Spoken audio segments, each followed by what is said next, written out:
Tantor Audio, a division of Recorded Books, presents The First Total War, Napoleon's Europe and the Birth of Warfare as We Know It, by David A. Bell, narrated by Trenton Bennett. Introduction. This war will be the last war. Jean-François de Maurier, 1792. The years 89 and 90 were years of elation and hope. A powerful and much-loathed regime not only collapsed unexpectedly, but did so with surprisingly little violence. Amid its ruins, a new international order seemed to be taking shape, built on a respect for peace, democracy, and human rights. So transformative did the moment appear that many advanced thinkers predicted nothing less than the coming end of warfare. But disillusion followed with cruel speed. The years that followed brought not peace but unremitting violence, which the dominant powers found frustratingly difficult to contain. Soon, the widespread expectation of an end to war gave way to the equally widespread conviction that an era of apocalyptic conflict had begun. Indeed, it was widely argued that to defeat evil adversaries, war now needed to be waged on a sustained and massive scale, and with measures once condemned as barbaric.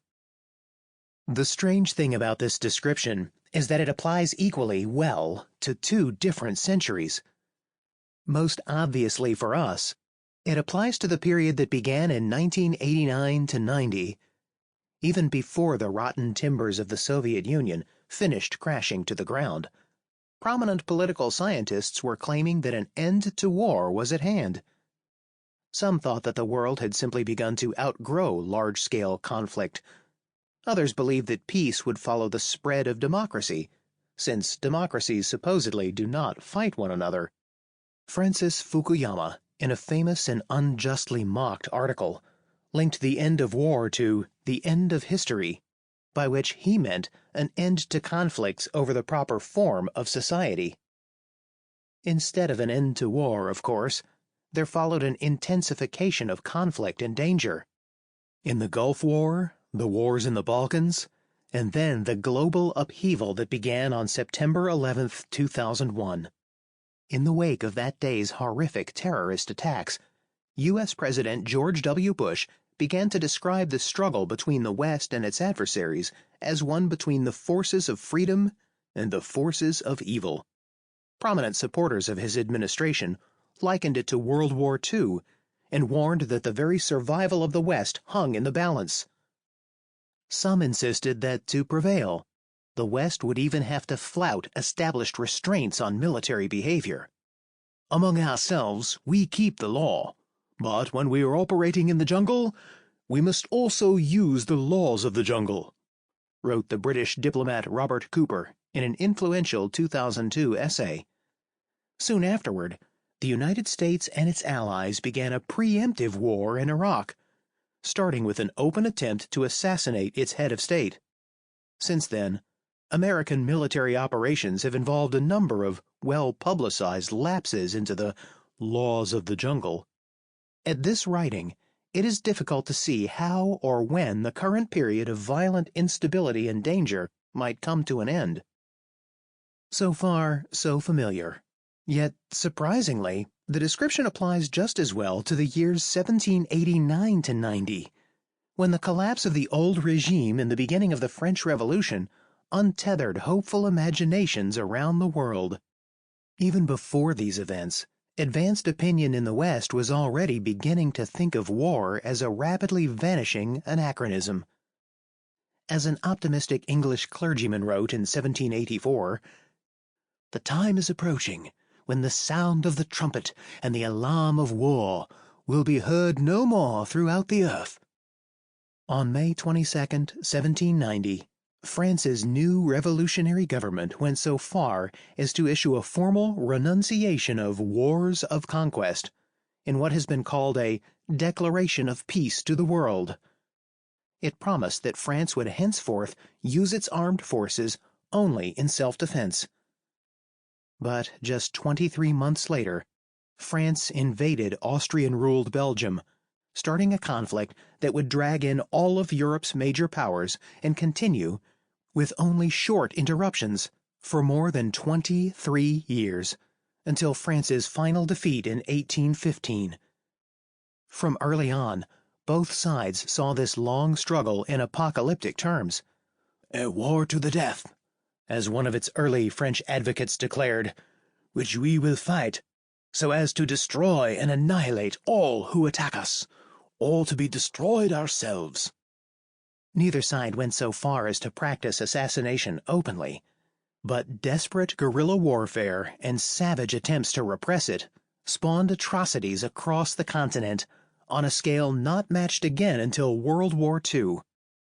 As Napoleon Bonaparte himself explained, foreshadowing Cooper, "It has cost us dearly to return to the principles that characterize the barbarism of the early ages of nations. But we have been constrained to deploy against the common enemy the arms he has used against us." Needless to say, the parallels are hardly exact. The sheer scale of bloodshed and destruction in Napoleon's Europe, by which I mean both the Europe he lived through as a young officer and the one he came to dominate as ruler of France, greatly exceeded anything yet seen since 1989. Yet neither are the parallels coincidental. The late 18th and early 19th centuries saw fundamental changes in Western attitudes toward war and the start of a recurrent historical pattern, of which events since 1989 provide only the most recent, if also a particularly clear, example.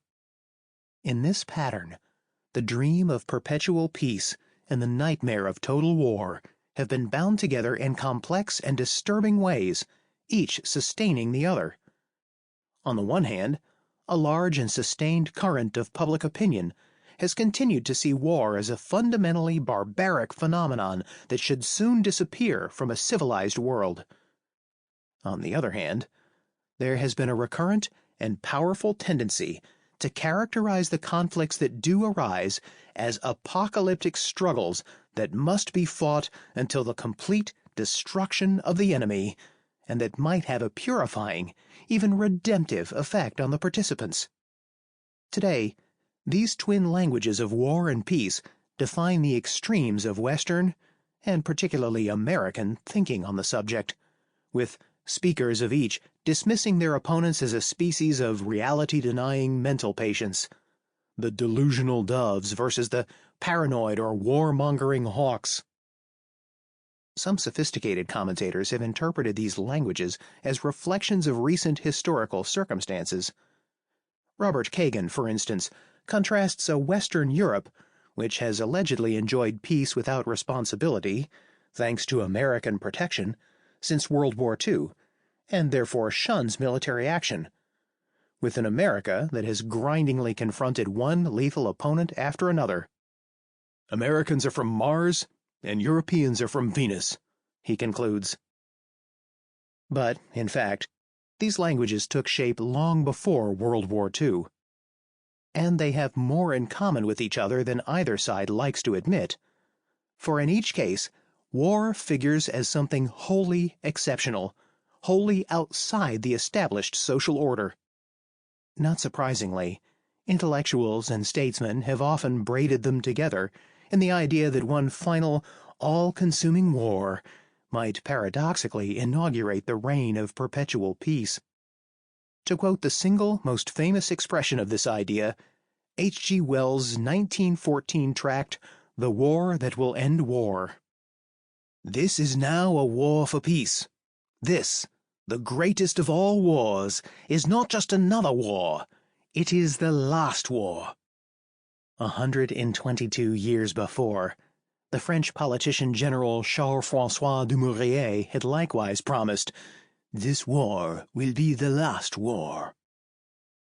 The fact that we see war through conceptual lenses that were largely ground and polished 2 centuries ago in Europe does not mean that our vision is necessarily distorted. Obviously, there are occasions on which the West has faced apocalyptic danger.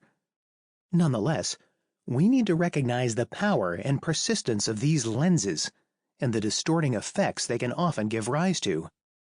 In the 1990s, a reluctance to use military force, grounded in part in a perception of war as an anachronistic folly, led to the massive suffering and death in the Balkans and Rwanda, while Western statesmen sat learnedly discussing sanctions and political pressure. Only in the former case did they finally remember that there are barbarians in the world and that they respond only to force. But consider this as well. Since September 2001, the United States has been involved in a war on terror that has, to date, cost the same number of American civilian lives that are lost every 2.5 weeks in road accidents on American highways. It is the same number of lives that the Soviet Union lost every 6 hours for 4 agonizing years during World War II.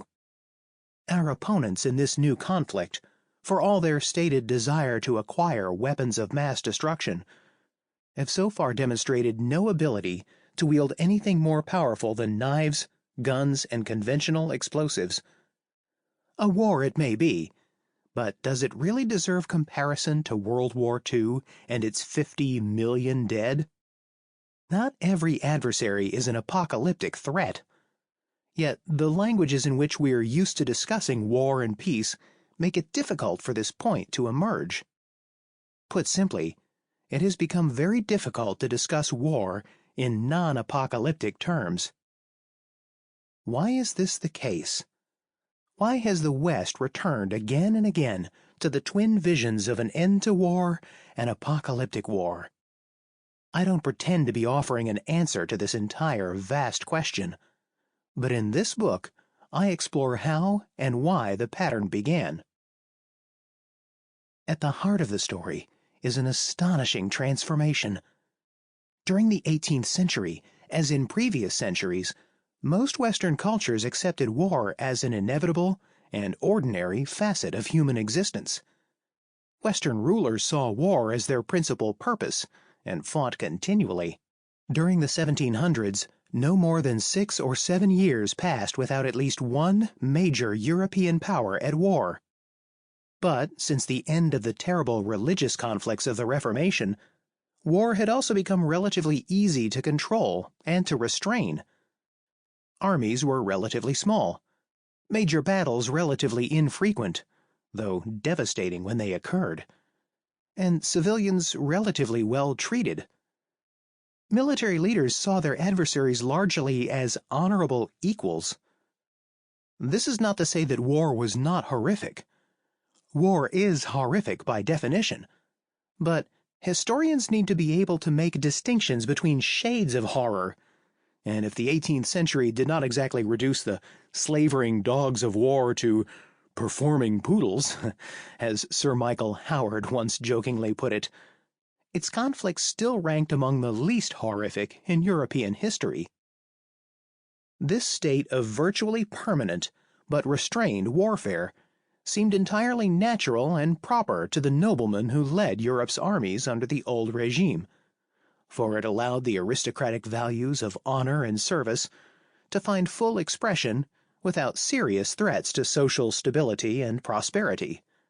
Indeed, war operated as a sort of theater of the aristocracy, just as the royal courts of the period did. In war, aristocratic lives and values were put on display amid splendor, polish, gallantry, and shows of utter self-assurance. European elites of the 18th century assumed that this world would last indefinitely. They did not realize that it was on the edge of total eclipse. The transformation had its origins in the realm of the intellect.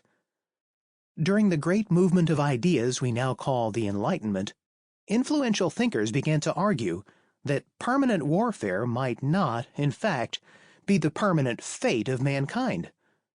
Human societies, they wrote, followed a common path of historical evolution from savage beginnings toward ever greater levels of peaceful civilization, politeness, and commercial exchange.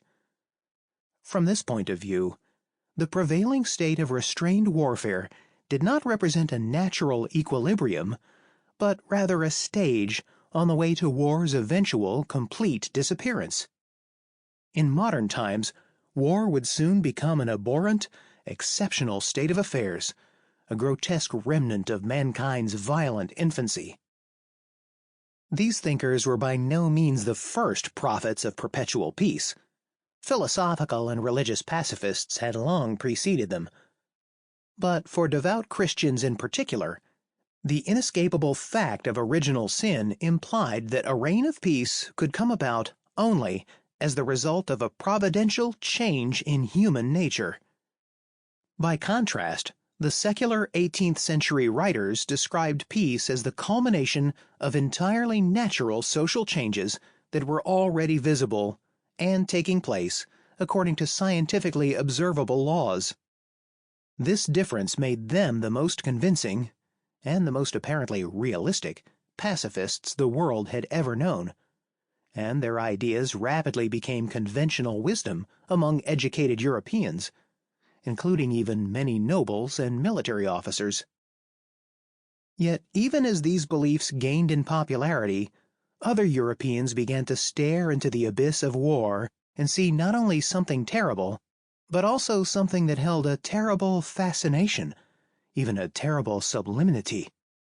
They began to see in it the ultimate test of a society and of an individual self.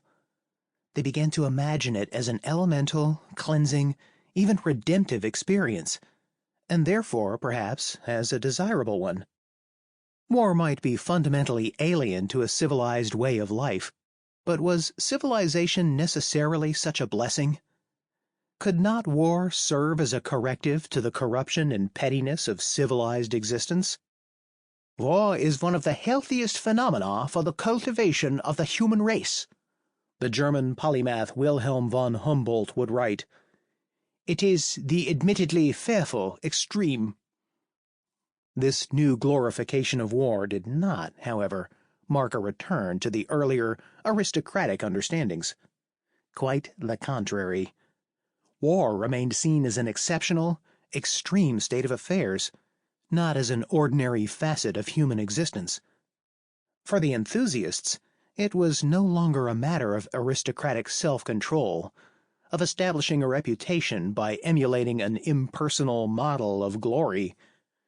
It was becoming a matter of romantic self-expression. In fact, the very concept and experience of the self in war was changing. Before the French Revolution, ideas of this sort had little effect on Europe's rulers, still less on the conduct of war. But during the first 3 years of the French Revolution, 1789 to 92, one of the greatest moments of political and cultural fermentation in all history, they burst into the mainstream of political debate in Europe's largest and most powerful state. During the same period, the French aristocracy lost its predominant position in the French state and armed forces and found itself the target of visceral, revolutionary hostility. As a result of these changes, when France took up arms in 1792, it was not to fight anything like the limited wars familiar to the powers of the old regime. What followed deserves the adjective apocalyptic. The conflicts of 1792 to 1815 did not witness any great leaps ahead in military technology, but Europe nevertheless experienced an astonishing transformation in the scope and intensity of warfare. The figures speak for themselves. More than a fifth of all the major battles fought in Europe between 1490 and 1815 took place just in the 25 years after 1790. Before 1790, only a handful of battles had involved more than 100,000 combatants. In 1809, the Battle of Wagram, the largest yet seen in the Gunpowder Age, involved 300,000. 4 years later, the Battle of Leipzig drew 500,000, with fully 150,000 of them killed or wounded. During the Napoleonic period, France alone counted close to 1 million war deaths, possibly including a higher proportion of its young men than died in World War I. The toll across Europe may have reached as high as 5 million. In a development without precedent, the wars brought about significant alterations in the territory or the political system of every single European state. Guerrilla fighting left livid scars in regions of Spain, Italy, Austria, Switzerland, and France itself. This, then, was the first total war. The concept of total war deserves some explanation. It has enormous resonance, and many historians have used it to describe the wars of 1792 to 1815. But it is also one of those concepts that seems to get blurrier the closer you come to it. It is often defined as a war involving the complete mobilization of a society's resources to achieve the absolute destruction of an enemy, with all distinction erased between combatants and non-combatants. This formulation seems at first clear enough. But can any real war live up to this ideal standard? Even a massive thermonuclear exchange would not involve the mobilization of all of a society's resources. And if not, what determines which wars come sufficiently close to the ideal to qualify? The ambiguities are such that one leading scholar, Roger Chickering, has come close to concluding that the concept should simply be scrapped. I believe that total war remains a useful term, but only when applied to war in a broad political and cultural context. What marked the conflicts that began in 1792 was not simply their radically new scope and intensity, but also the political dynamic that drove the participants relentlessly toward a condition of total engagement and the abandonment of restraints. Even before France attacked Austria, much of the French political leadership had come to see war in the new manner, as an unfathomable extreme, set outside the ordinary bounds of social existence, that could end only in total victory or total defeat. This vision drove France into declaring war even though it lacked clear, practical, strategic goals. It produced the widespread conviction that France's enemies were themselves bent on a war of extermination. It helped demonize enemy populations and made it almost impossible to see enemy soldiers as honorable adversaries or enemy non-combatants as innocent bystanders. It drove France to conquer ever more territories as a buffer against these enemies and to impose revolutionary reforms there, even at the cost of provoking massive uprisings. These actions drove France's enemies, particularly rebels against French occupations, to adopt an equally radical vision of the conflict. In short, the French advocates of war set up a race into the abyss that could not easily be reversed, even after they themselves had largely vanished from the scene. Napoleon Bonaparte, despite his taste for conquest, was no conscious advocate of total war. Still less was he the bloodthirsty megalomaniac of legend. But it was the radical intensification of war that brought him to prominence and power, and in the end, he could not contain it. He was, in turn, the product, master, and victim of total war. As the French scholar Jean-Yves Guiomard has compellingly argued, it is this fusion of politics and war that distinguishes modern total war from earlier incidents of unrestrained or even exterminatory warfare. Needless to say, humanity had a long and sorry record of such conflicts before the 18th century.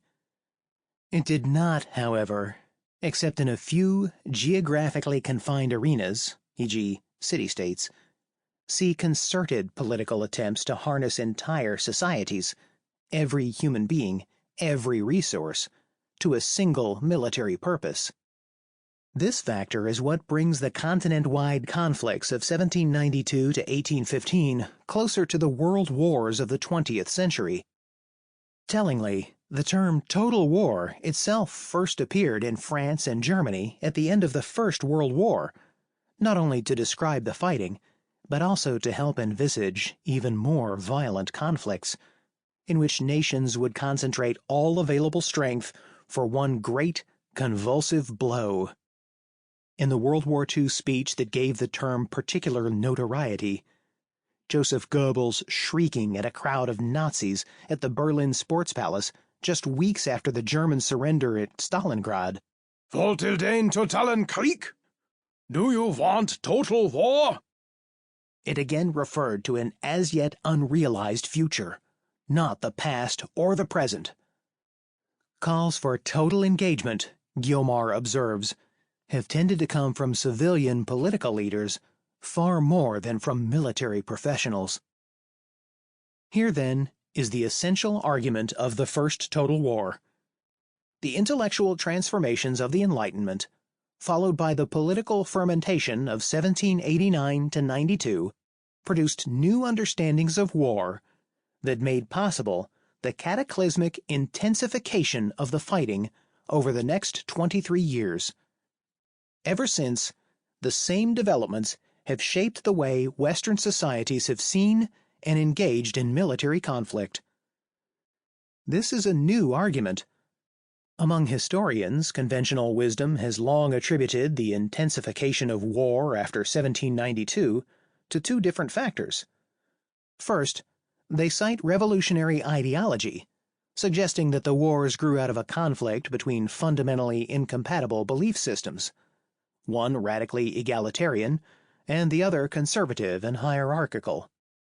Second, they invoke nationalism, arguing that even though earlier wars had pitted dynastic houses against each other, these new conflicts took place between entire nations that were coming to new states of self-consciousness.